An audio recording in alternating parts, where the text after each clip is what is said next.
This video is kind of a magical diary of sorts of some of my progress through the Abremelin Operation.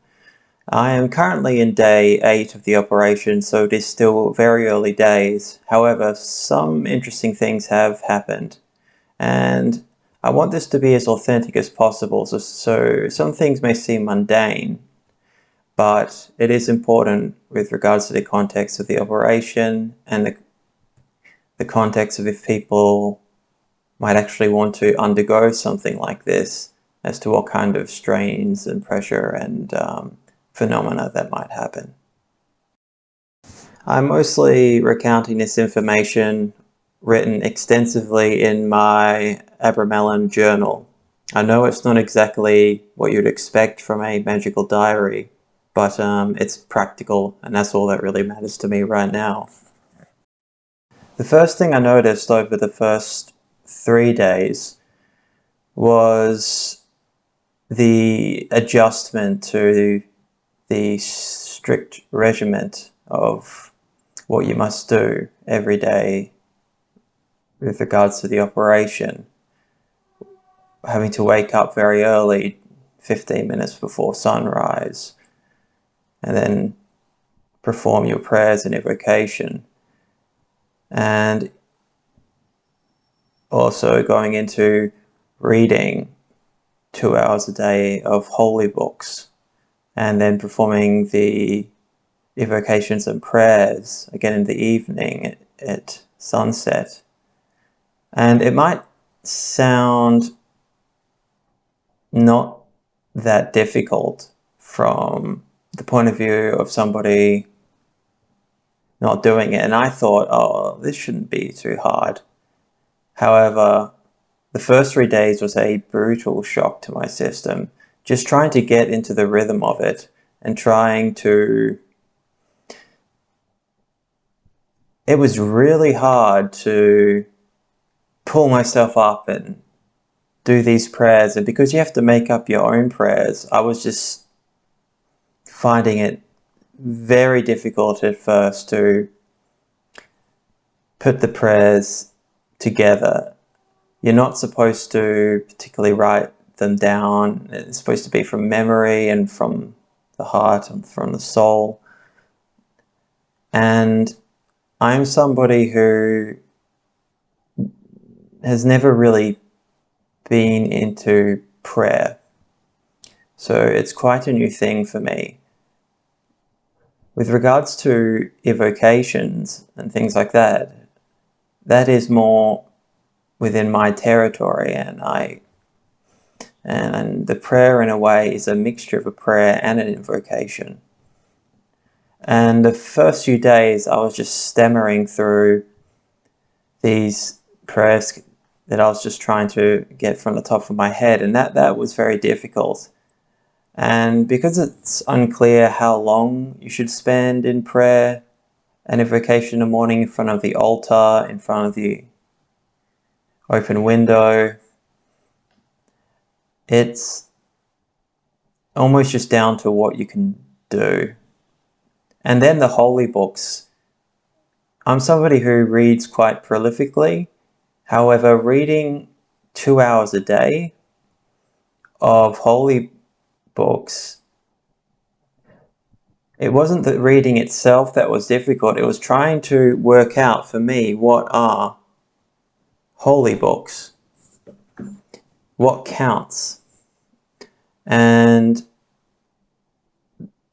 essentially I have struggled with trying to work out what I can throw in to count into that. And in the end, I've stuck with the Torah and the Tanakh, the Sefer Yetzirah, a book on Kabbalism, that's a sacred Jewish text, also the Bahia and the Zohar, which I have a massive 12-book collection and commentary of, that I haven't had the time to really go into. So I've sort of put those aside as the holy books that I'll be reading. And I've done little things like, and this might help other people who might wish to undertake this operation in the modern world, and that is utilizing audiobooks. For instance, I've been listening to the Jewish Publication Society's publication of the Torah audiobook, or the 5 Books of Moses. And that has been extremely helpful, because reading through Genesis and into some extent Exodus, it's very difficult with all the listing of family trees and names that go on and on. And given that I am not from a Jewish background, the pronunciation and everything, it kind of stops me up when I'm reading. So in the end, the audiobook has been unbelievably helpful. And technically, it does count towards immersing yourself within Holy Scripture and holy books, as put in the Abramelin, for 2 hours a day, or 3 hours a day, depending. And so I've been doing that, and I've been mixing in reading an extensive commentary of Sefer Yetzirah. However, for the first few days, I was struggling with everything, having to pull myself up in the morning, get myself to the horizon, and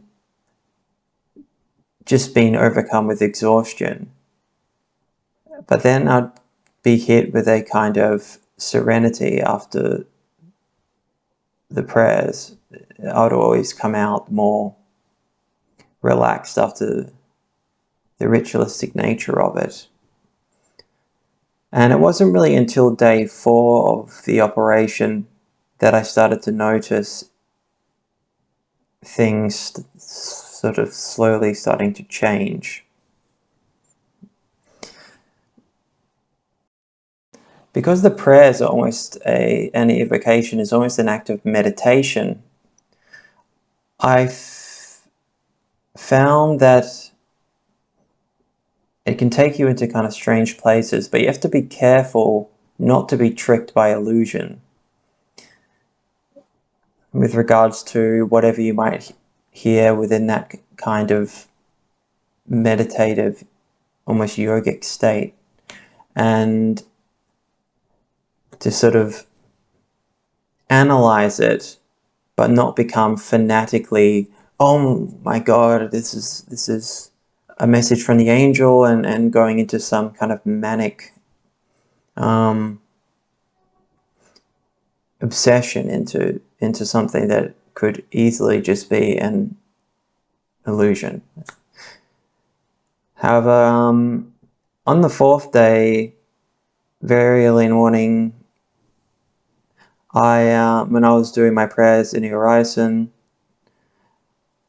I had a faint glimpse to read from my diary, my journal.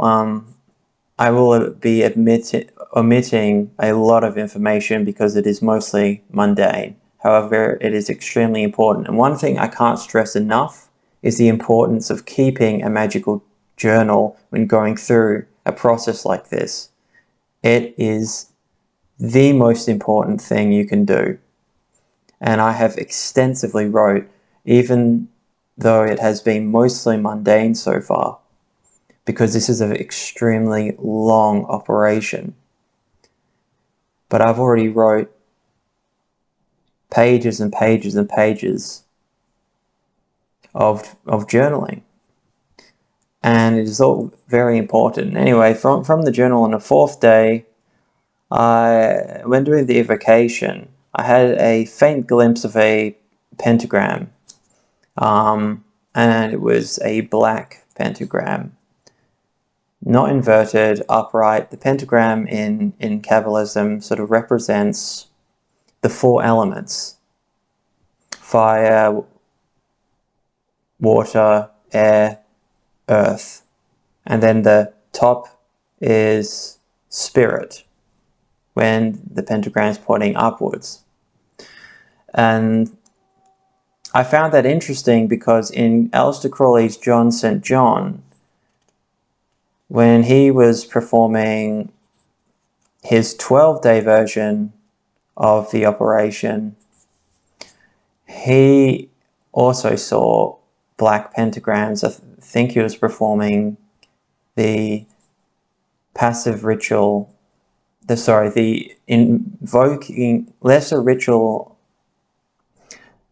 of evoking the passive spirit pentagram. I know that is kind of very detailed, but if you're interested, go have a read of the book, and not of the book, of the journal of Crowley's. Most of his stuff is online. It's all public domain pretty much.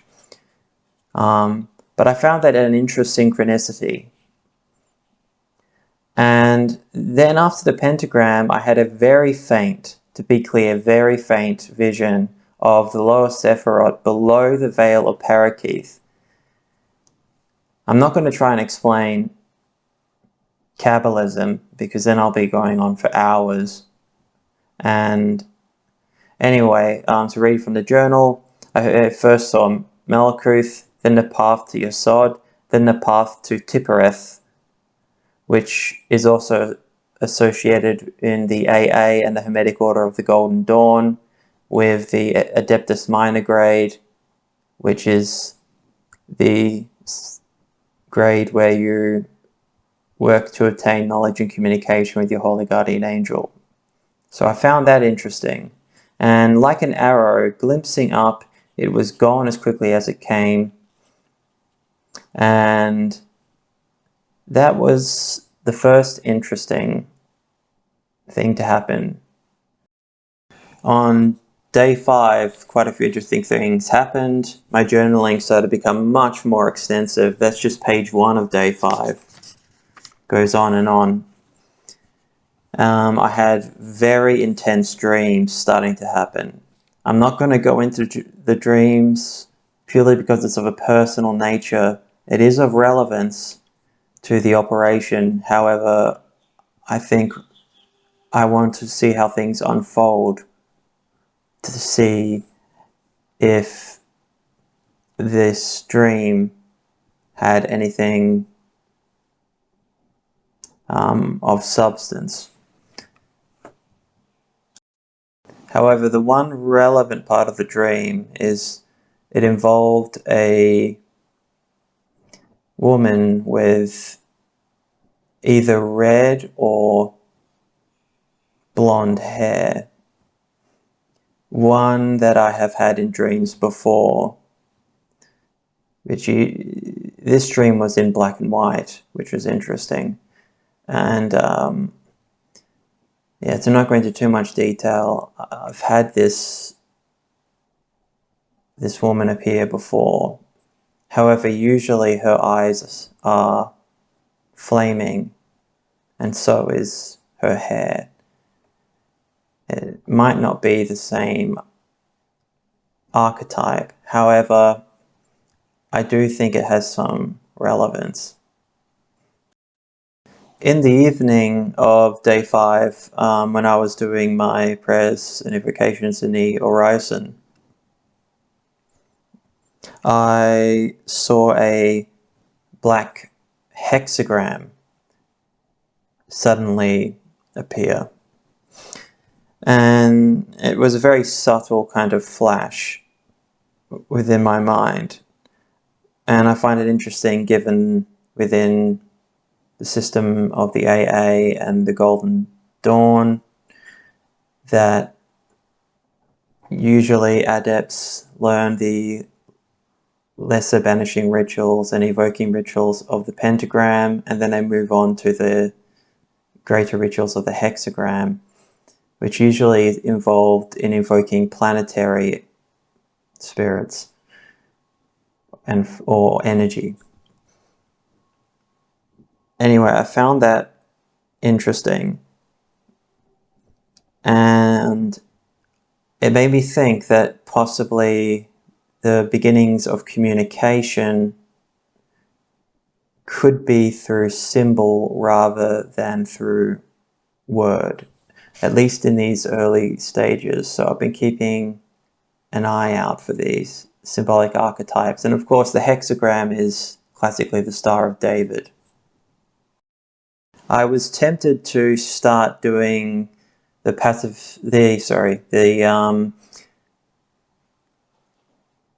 evoking ritual of the spirit passive form pentagram, given that I saw an image of it essentially a day before, but I decided not to start putting on more magical rituals within this operation at such an early stage, and to try and keep it as close as possible to the Abramelin itself. And in the evening, I got an image of a feminine figure through the glass of my horizon, and that made me speculate whether the Holy Guardian Angel is female. However, from the readings I have done, essentially it comes across that the angel can change genders. I mean, it's so complex and it's so personal to the individual, but usually the angel, when in the early stages of communication, it will come through Tippereth, also known as the sun, and almost within the context of a marriage, and you're the bride waiting for the groom. And with regards to the angel being in female form, it is sometimes associated with the Sephiroth of Binah, and that being on the pillar of severity, it can be that of judgment. So I don't know how much this relates to this operation, but one must always keep these things in mind. Basically, after day 6, I started noticing that the prayers were just flowing out of me, straight from the heart, and it kind of came out of nowhere. And ever since then, it has been significantly easier to perform the prayers and invocation. It just flows. I don't know why. And that is the main really thing that happened on day 6. I was still struggling with keeping up with these readings and with doing the prayers of the horizons in the horizon at the right time. The main problem has been burnout and exhaustion. It is very surprising at how exhausting it is to do this when it seems so simple and so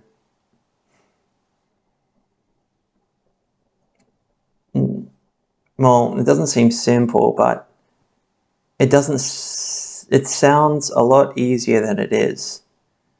And that's why in all these videos I've been much tighter than normal compared to my videos I made on Christian. It's mostly because this is requiring almost all of my energy and focus and all my concentration of will towards this one goal, where almost everything I do is, in a way, a form of evocation towards the Holy Guardian Angel. And as I've said earlier in other videos, this may fail completely. Nothing might happen after all this. But the journey itself is something that will change me. And it already has changed me and my life. And in a positive direction. other than being so tired. However, I did have COVID very recently, quite badly. I got really sick before I started this, and I haven't recovered from the fatigue left over from COVID, so that is also part of why I am much tireder and less energetic than in my other videos. And I hope that will change soon, but it's kind of outside of my control right now. On day 7, when I began my oration at the altar, something strange started happening. I started to get impressions of what the angel is. And to read from my journal, the gender is of no import, but the impression, which could be illusion, seemed feminine. And I must treat this with as pure speculation for the moment. I just find it interesting that this feminine archetype keeps popping up. And then something very interesting happened. I heard a voice repeat over and over in my mind whilst performing the prayers and invocations at the orison. It kept repeating, "You may find its name in Ezekiel." So now I've been going through Ezekiel with my Tanakh. However, this could be illusion. One must always be careful with this kind of thing, because some people, as I said earlier, will just fanatically jump into, oh, this is a message, this is, and then they are compromising the operation, they're compromising their mental health. It can move into mania, even psychosis. Religious psychosis being a real danger, especially with doing such a long and solemn operation such as this, where you are engrossed in a religious lifestyle. So if anyone is doing something like this, even if it's just a small ritual involving magic and you get some kind of message, do treat it like a scientist would, with a strict analysis. Do not, under any circumstances, jump in full belief. You must analyze it. And that is one of the most important parts of magic, is it's almost closer to a science than anything else. I am performing this operation, however, I am journaling extensively everything that happens and making sure to analyze everything with an Occam's razor. And yeah, as Crowley put in the Equinox, magic being the unification of art and science. It truly is. Now, with regards to anything creepy or weird happening, there has been one thing that could be attributed to catalytic exteriorization phenomena, where something fell down for no reason. And that is something quite common that will happen around me when I'm doing any kind of ritual like this. And there was one very interesting thing that happened when I was lying down to rest. Now, this was not sleep paralysis. I was not asleep. I was just lying down, exhausted. And in my right ear, I heard somebody go right into my ear. And that was interesting. I don't know what to attribute that to other than possibly some kind of word, I guess a blanket term word, a demonic entity of some form trying to mess with me, especially because they work off fear. But for me, I found that as a good sign that things are beginning to move, reality is starting to contort and become malleable.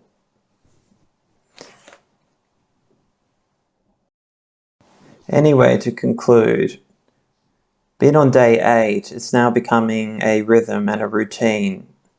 Other than the exhaustion, which could be attributed to recovering from COVID-19 or from having a dramatic lifestyle change and waking up very early and all that, as I've put in this video, it is mostly mundane, and that is the process of this operation. I'm not doing a 12-day condensed version where I'm invoking the Bornless One and like Aleister Crowley and doing constant rituals. This is a slow build up, and over time more and more will seem to things will start to happen.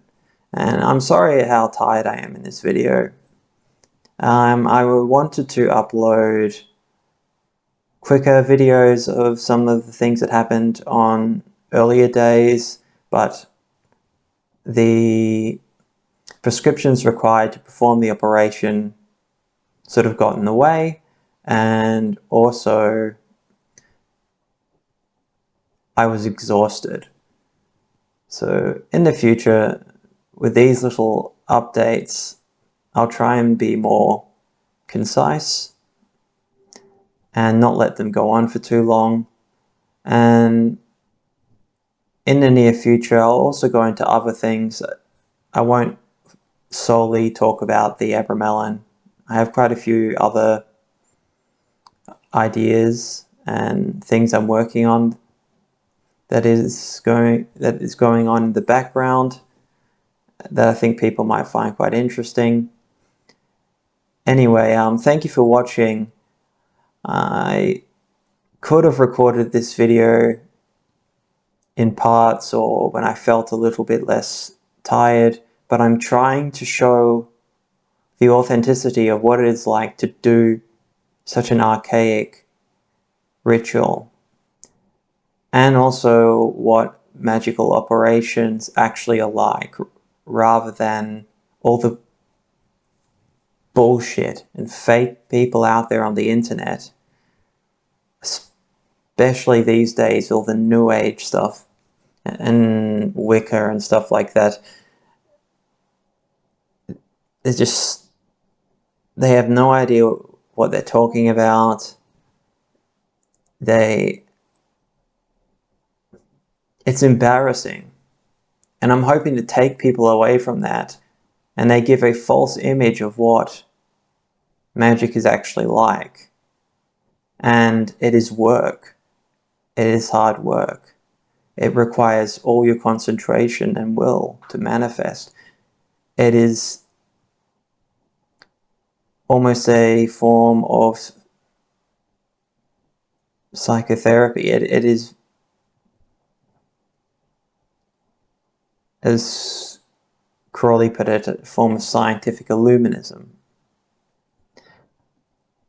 Anyway, that's one of the reasons why I have kept these videos quite unedited and have kept them when I am tired.